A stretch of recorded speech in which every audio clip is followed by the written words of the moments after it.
They stepped in when it was too late and there was a disaster, and they sort of you were busy bailing out a sinking ship. Now they try to make sure the ship doesn't get into those sort of almost desperate straits. They're trying to.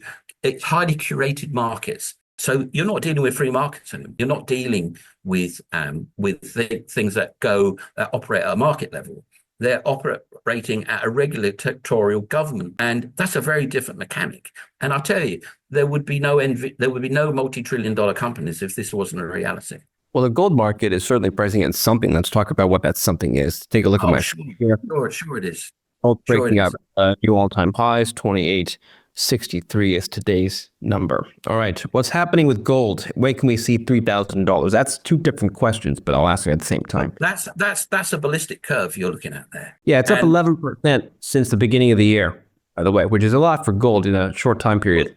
But the key thing to see there is the shape. It's an accelerating ballistic curve. It's a rocket taking off. Well, obviously, if it's an Elon Musk rocket, it goes straight up. But you see what I mean? It's accelerating up. All bubbles accelerate up like that. That's such a bullish mark. The bad news is that it represents a sentiment that's really not very nice. Gold is for war, and it's something.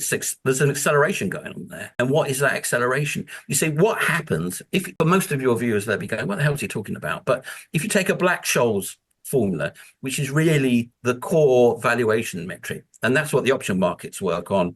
And if you want to believe that those equations are not very powerful, go try to beat that system, and you'll lose your shirt pretty damn quick, right? And that's an equation that says these are all the factors that go into a price, right? Now, there's always a lot more factors hanging off that equation, because markets change, factors that are not important today are important tomorrow.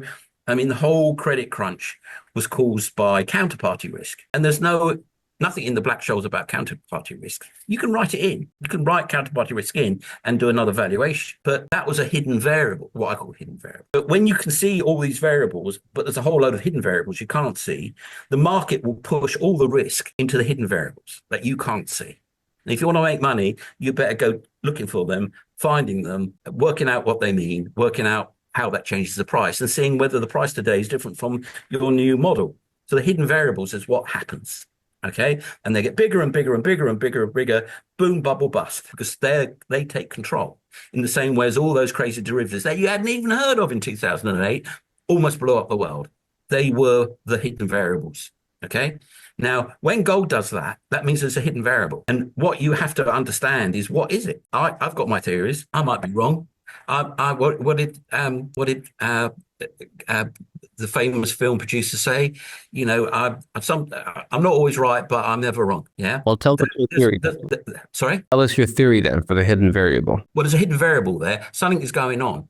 And when you look at what the Fed's doing, it will, by its very definition of what it's doing, be creating these hidden variables that may or may not be growing and getting out of control. Yeah. Just like these derivatives did in 2008. Do we know what this hidden variable is, or by definition we don't because it's... Well, I mean, I think this is actually, it's demonstrating an increase in volatility, global volatility.